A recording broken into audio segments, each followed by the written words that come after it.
박근영, 이선영, 사경인, 염승환 투자 마스터들의 세심한 케어로 건강한 투자 습관을 만드세요.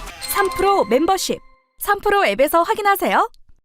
네, 그러나 제가 또 사랑하는 류종훈 기자가 이번 시간 또 맡아주시죠. 오늘따라 유독 더 머리숱이 풍성해 보이는 우리 류종훈 기자 어서 오십시오. 안녕하십니까, 네. 류종훈입니다. 류종훈 기자는 오늘 뭘 얘기해 주실 건가요? 최근에 이제 하이브리드 이야기가 좀 많았었는데 네. 과연 하이브리드 열풍이 잠깐 지나가는 걸로 끝날 거냐 아니면 좀 더 오래 갈 거냐라고 봤습니다. 네. 중요한 이슈죠. 하이브리드가 이제 하이브리드도 그냥 하이브리드가 있고 플러그인 하이브리드가 또 있고요. 그쵸. 하이브리드 이제 연료를 뭐 두 가지 혹은 뭐 전기와 이제 뭐 다른 연료 이렇게 이제 가는 게 하이브리드. 네. 그게 이제 섞은 거잖아요. 맞아요. 말 그대로 여러 가지를 함께 하는 게 하이브리드죠. 네, 그런데 과연 그 하이브리드 차량 지금 굉장히 인기 있고 그래서 도요타도 뭐 잘 나가고 있는데 네. 과연 하이브리드는 앞으로도 잘 나갈 건가?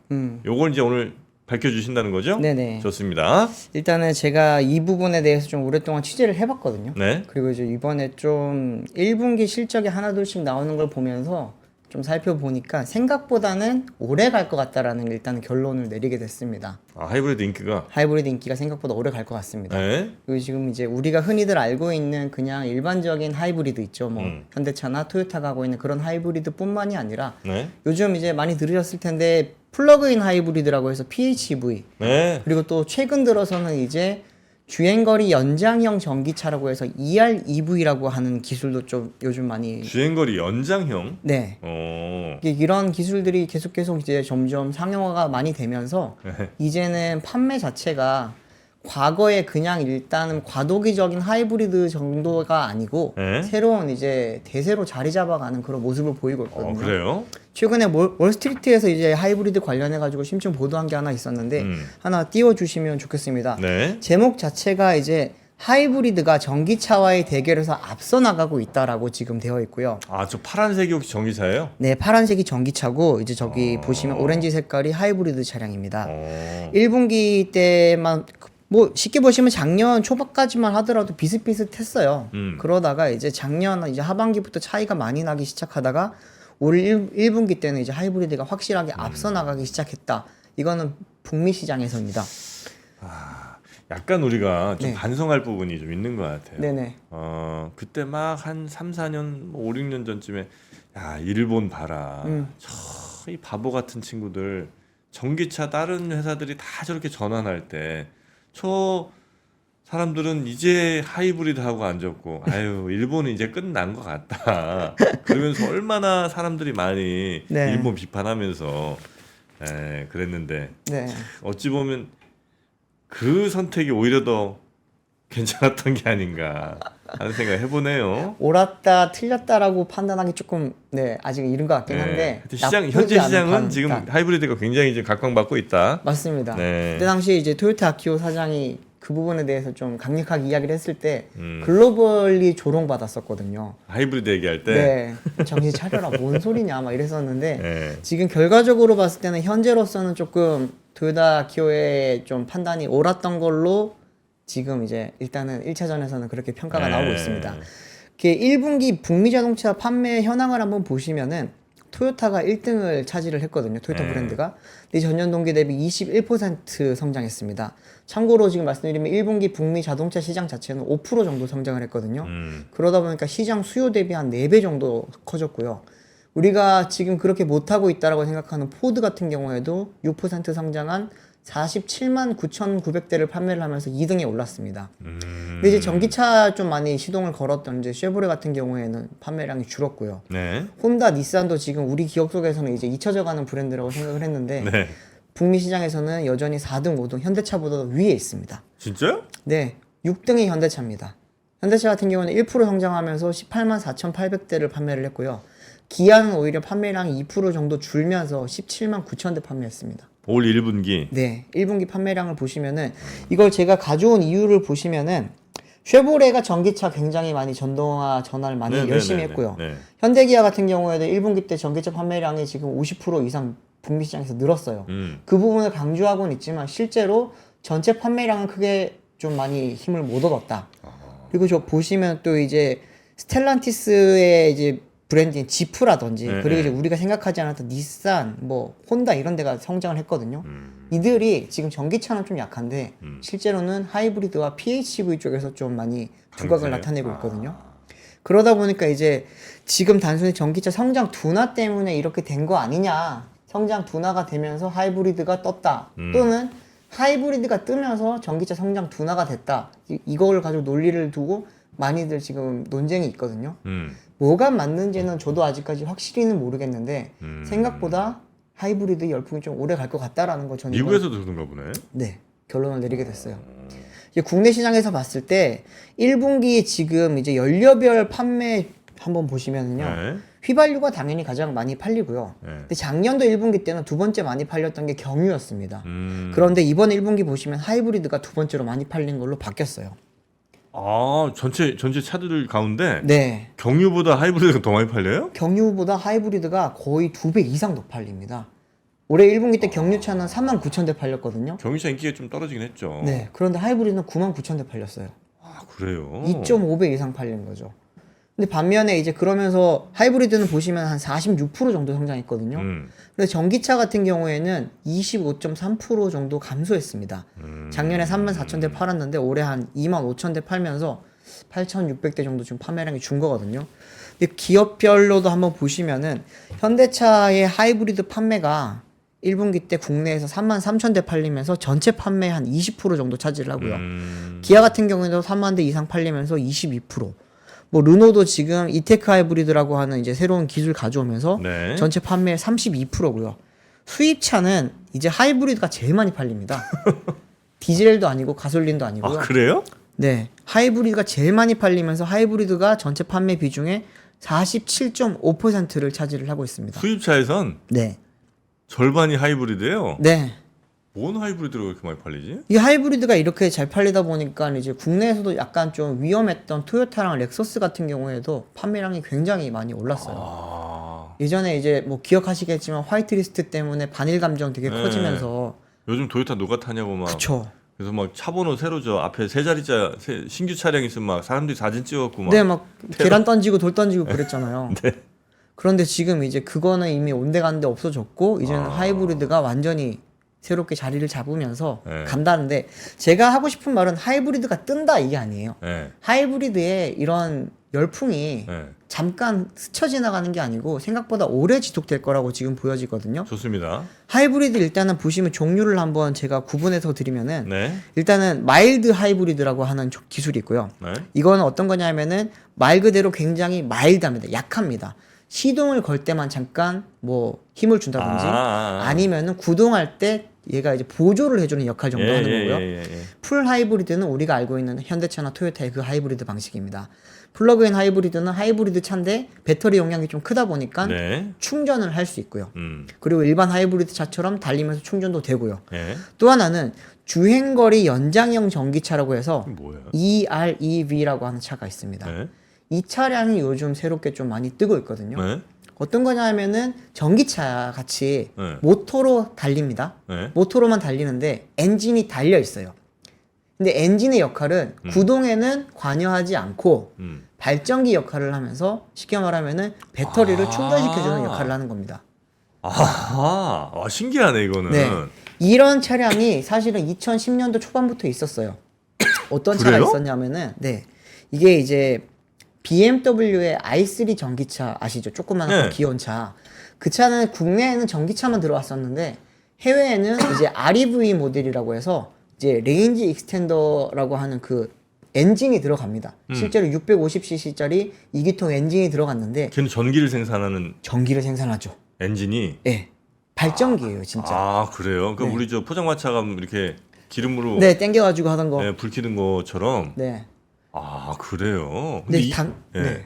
아니 그런 엔진으로 생산한 전기가 전력을 구동시킬 만큼, 그러니까 자동차 구동시킬 만한 그 정도의 센 전기가 나오나? 나오죠. 아, 그래요? 네. 이게 지금 이때 당시만 하더라도 사실 약간 이게 과도기라고 많이 비판을 받았던 게 그때는 모터 출력이 지금처럼 세지가 않았어요. 네네. 지금은 뭐 아이오닉 5N이나 뭐 마칸 EV나 이런 거 보면은 모터로 훨씬 많이 가잖아요. 어. 테슬라도 뭐 1000마력 낸다고 하잖아요. 네네. 그런 거 보면 엔진보다 이제 모터가 힘을 낼 수 있는 힘이 훨씬 커졌거든요. 그러다 보니까 구동은 모터로 하고 그러면은 이 연료를 가지고 배터리를 채우는 거를 가솔린 엔진을 써보자. 뭐 이렇게 쓴 거예요. 근데 이제 이런 뭐 i3라든지 얼마 전에까지 뭐 한 4년 정도 전까지 판매를 했던 네. GM의 볼트라고 하는 차량도 있거든요. 이 차량도 한번 충전하면은 89km 정도 가는데 엔진이 달려 있어요. 근데 이 엔진 같은 경우에는 뭐 배터리를 채워주고 완전 고속으로 가면 얘는 또 구동에 조금 뭐 관여를 합니다. 그러다 보니까 뭐 PHEV다, 뭐 EREV다 이런 좀 이야기가 많긴 하는데 조금 광의적인 개념으로 보자면은 PHEV가 조금 더 큰 개념이라고 볼 수 있고 네네네. 그 안에 이제 EREV라고 하는 기술이 들어가는데 이제 우리나라에서는 이제 PHEV를 하이브리드 쪽에 지금 놓고 있고요. 네. 해외에서는 특히나 이제 유럽이나 중국에서는 PHEV를 전기차 영역에 놓고 있거든요. 그 이유는 이제 그쪽에서는 EREV에 대한 지금 그 개발도 많이 하고 있고 이 부분이 좀 많이 발전을 하고 있습니다. 아 그래요. 이게 뭐 돌리는 게 쉽게 말하면 엔진 돌려가지고 배터리 충전하는 게 뭔 짓이냐 이게 효율이 나오냐라고 생각들을 많이 하시는데 요즘 우리가 생각했을 때 디젤 차가 엔진 효율이 굉장히 높았잖아요. 네. 그 차들이 뭐 연비가 20km 넘게 나고 하는데 그 차들의 에너지 효율도 한 40% 정도면은 거의 기적의 에너지 효율이라고 했거든요. 그런데 지금 전기차를 충전하는 이 레인지 익스텐더의 에너지 효율성은 50% 정도 됩니다. 그러니까 기름으로 네. 전기 발전해서 네. 그 전기를 구동시켰을 때 그 효율이 50%좀 나온다고요? 네. 되게 높은 거네. 그렇죠. 내연기관에서 낼 수 있는 최적의 효율을 낼 수 있는 건데 이거 왜 그러냐면은 구동을 안 해요. 그러다 보니까 최적의 회전수를 만들어서 최적의 에너지 효율을 만들 수가 있는 거예요. 전기만 만들면 네. 그 전기로 최적의 효율은 할 수 있으니까. 그렇죠. 근데 이런 기술이 지금 예전에는 사장됐다가 다시 올라오는 게 예. 전기차 한계 중에 하나가 결국에는 주행거리. 그렇죠, 그렇죠. 또 하나는 불편함이 충전이잖아요. 충전할 때. 근데 충전 인프라가 생각보다 많이 안 깔리고 있어요. 예. 우리나라가 지금 전 세계에서 전기차 충전기 대수가 쉽게 말하면 비중으로 따지면 제일 높습니다. 전기차 1.8대당 전기차 충전기 한 대가 있어요. 네네네. 그렇게 많이 깔려 있다는 중국 가더라도 8대당 한 대. 죄송합니다. 3대당 한 대. 유럽 같은 경우에 8대당 한 대. 미국도 이제는 뭐 5대당 한 대를 목표로 하고 있어요. 그렇기 때문에 충전을 그 주행거리를 무한정 늘 수도 없고 충전기를 꼽는데도 지금 굉장히 시간과 돈이 많이 필요하단 말이에요. 네. 그 과도기정 상황에서 지금 EREV가 떴다라고 생각을 했는데 이게 엔진 효율성이 높아졌죠. 그리고 이제 이런 모터의 성능이 좋아지다 보니까 그냥 EREV 자체만으로도 좀 개발시켜도 괜찮겠는데 라고 하면서 신모델이 막 나오기 시작하는 어떤 거예요. 것들이 있습니까? 대표적인 차량 중에 하나가 이제 뭐 닛산에 지금 국내에서는 안 들어오고 있지만 e파워라고 하는 기술이 들어가 있는 뭐 네. 캐시카이라든지 엑스트릴이라든지 뭐 여러 가지 차들이 있어요. 이 차들은 지금 국내는 판매를 안 하고 있거든요. 네. 그런데 유럽이랑 북미 시장에서는 엄청나게 많이 팔려요. 반응이 좋아요. 네. 특히나 유럽에서는 거의 뭐 베스트 SUV에도 지금 뽑히고 있고 뭐 이 효율 자체가 엄청 높거든요. 네. 그리고 또 하나는 이제 우리가 흔히 생각하는 픽업 트럭들 있잖아요. 픽업 트럭은 진짜 말 그대로 힘이 진짜 좋아야 되고 네네네. 이거는 정말 막 농사도 짓고 뭐 어떻게 보면은 오프로드 달려야 되는 차인데 네. 이런 차들에서 지금 EREV가 많이 쓰이는 거예요. 지금 이번에 포드가 1분기 실적이 굉장히 좋았거든요. 네. 좋았던 가장 큰 두 가지 이유가 픽업 모델이 많이 팔린 건데 특히나 매버릭이라고 하는 중형 픽업 모델의 하이브리드 모델 그리고 지금 여기 지금 제가 사진 띄워 놓아놓은 F150이라고 하는 대형 픽업 트럭의 하이브리드 모델이 제일 많이 팔렸어요. 그러다 F150 같은 경우 전기차도 있었는데 전기차보다 오히려 하이브리드가 훨씬 인기가 많군요. 훨씬 많죠. 아. 네. 이 차 같은 경우에도 이제 지금 뭐 엔진 뭐 그 흔히 말하는 연비도 굉장히 높고요. 볼트의 기능도 가지고 있고요. 그러다 보니까 굉장히 인기가 높고 네. 더군다나 이제 미국 사람들 같은 경우에는 아직까지 전기차보다는 그쵸, 내연기관이 그쵸. 조금 더 네. 선호가 높거든요. 그리고 제가 실제로 두 차량을 봤어요. F150과 F150 전기차를 보니까 F150 전기차는 차체가 굉장히 낮아요. 그렇기 때문에 도시명에선 조금 적합할 수가 있는데 농가라든지 오프로드가 많은 그쪽 지형에서는 조금 아직까지는 한계가 있어요. 차체가 낮아요? 네, 이 쉽게 말하면 지상고가 굉장히 낮습니다. 배터리 때문에 그런가? 배터리 때문에 그렇죠. 그러다 보니까 이제 F150을 사고 싶은데 또 전기차도 사고 싶은데 그런 사람들은 둘 중에 이제 하나의 중간 단계인 이걸 많이 사는 거예요. 그리고 이제 스텔란티스의 램이라고 하는 램. 픽업만 만드는 브랜드 이거 있잖아요. 유명하죠 이게. 여기도 1500 램 차저라고 하는 EREV 차량을 이번에 내놨거든요. 그래요? 신차예요, 이거는.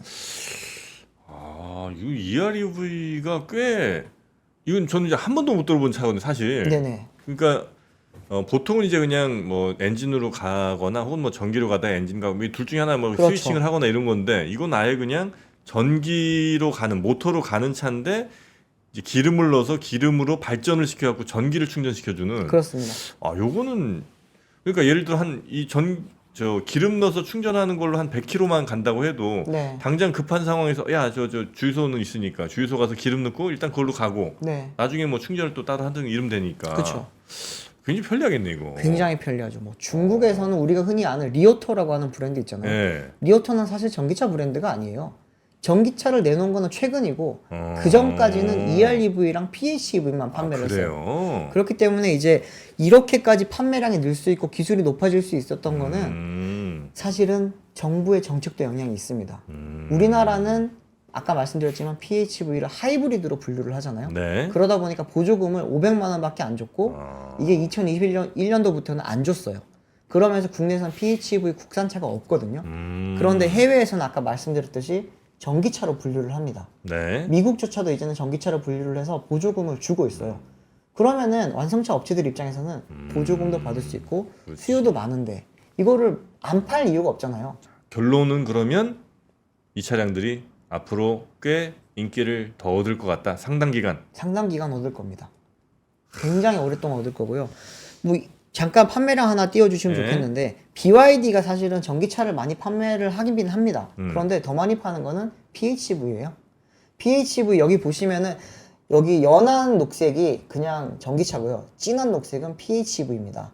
2위를 차지하고 있는 BYD의 송이라고 하는 차량 있죠. 네. 이 차량은 이제 전기차 판매량 요만큼밖에 안 되고 나머지는 다 PHEV예요. 네, 네. 여기 BYD의 이제 퀸이라고 하는 차량도 보시면은 대부분 PHEV죠. 아이토라고 하는 차도 PHEV고.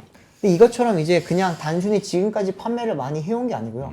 전기차가 아직까지는 조금 뭐 요즘 캐즘이라고 하지만 캐즘은 좀 아닌 것 같고 네, 성장 네. 둔화를 겪고 있는 원인이 하이브리드라고 생각을 했었는데 이제는 알고 보니까 원인이라기보다는 하나의 이제 새로운 트렌드로 자리를 잡으면서 네. 전기차가 조금은 좀 한동안 이렇게 좀 성장 둔화가 계속 이루어지지 않을까. 사실 그동안 너무 급하게 성장을 했죠.